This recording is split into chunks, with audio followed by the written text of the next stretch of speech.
Spojené skupiny, ktoré tu robia petície ako učitelia, lekári a podobne. A my si myslíme, že tie nedostatky v tomto politickom systéme sú také veľké, že sa už nedajú riešiť kozmetickými zmenami, ale že si to vyžaduje ústavnú zmenu v tom najširšom slova zmysle. Predovšetkým to, že napríklad učitelia nejdu do ulic, ako sa to očakávalo, neznamená, že učitelia sú spokojní s týmto stavom. Znamená to len, že učitelia alebo takéto skupiny čoraz menej dôverujú možnostiam toho systému. Jedným z hlavných dôvodov, prečo túto akciu robíme, je preto posilniť moc občana takým spôsobom, aby nadobudol k tomu systému opätovne dôveru. A čo viac, sme presvedčení, že základný zákon štátu, v ktorom pochádza moc od vôle občanov, musí byť v konečnom dôsledku schválený všetkými ľuďmi.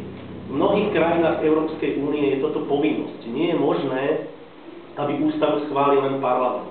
Aj doterajšia ústava je preto výsledkom nejakého pnutia alebo politického zápasu dvoch skupín a nie výsledkom celospoločenského konsenzu. My chceme preto iniciovať občiansku ústavu, lebo sme presvedčení, že nastal čas na tzv. Druhú republiku. Postaviť a nanovo prehodnotiť všetky princípy, na ktorých stojí tento štát, predefinovať úlohy parlamentu, súdov, prezidenta. Jednoducho nenechávame žiadnu otázku tabuizovanú.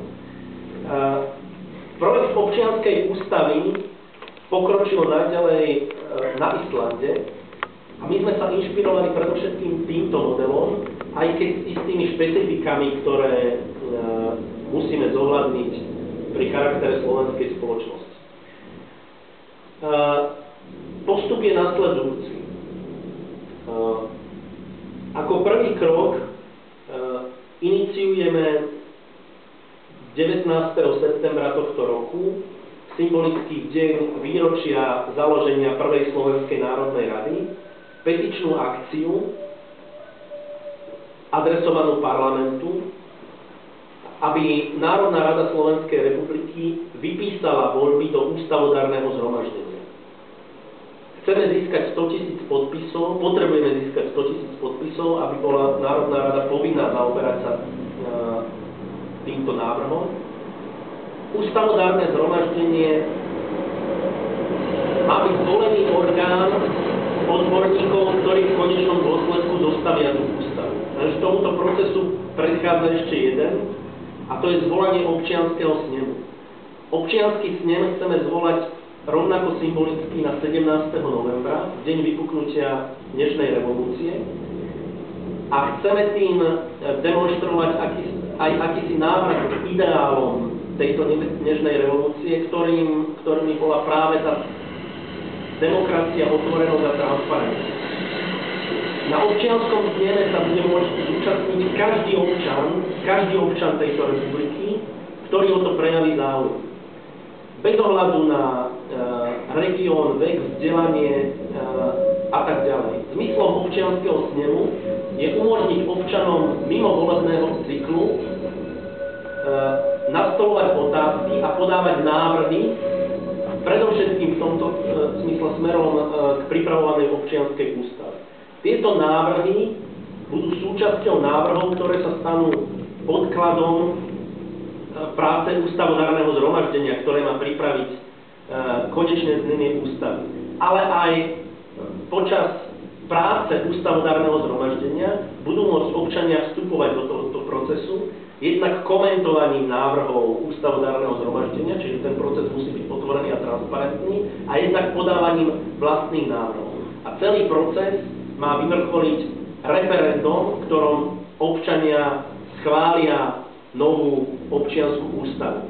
Čiže podiel občanov, alebo občania budú môcť vstupovať do tohto cyklu, do prípravy občianskej ústavy celkovo v 3 fázach.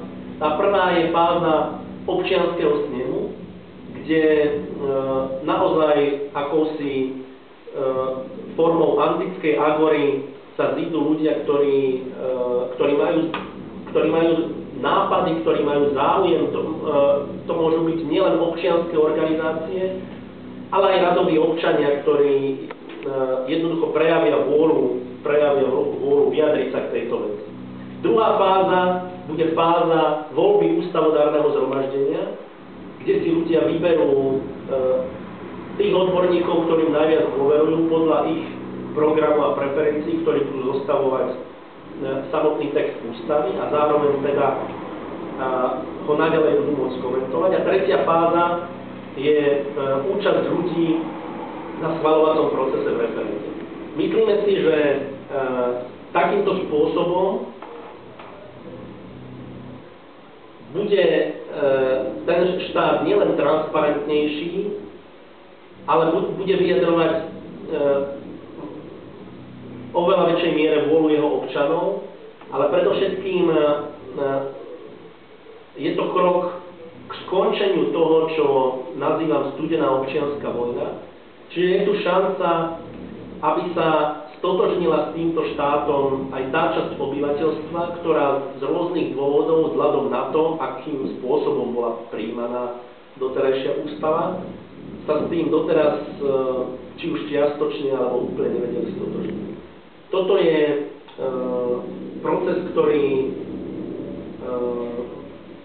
bude trvať dlhšie obdobie. My samozrejme budeme vyzývať aj prostredníctvom našej webovej stránky www.občianskaústava.sk, ktorá sa už pripravuje, respektíve keď si to načuknete, už ju tam máte, ale je stále v procese výstavby. No a treba povedať, že už teraz nám chodia prvé návrhy a aktivisti, ktorí sa hlásia k tejto iniciatíve a ktorí sa pýtajú, akým spôsobom by mohli pomôcť. Čiže naša úloha bude v tomto smere iba koordinačná. Chceme, aby tento proces bol maximálne demokratický a transparentný a aby na jeho konci stála ústava, ktorá bude vyjadrovať potreby tejto spoločnosti na začiatku 21. storočia.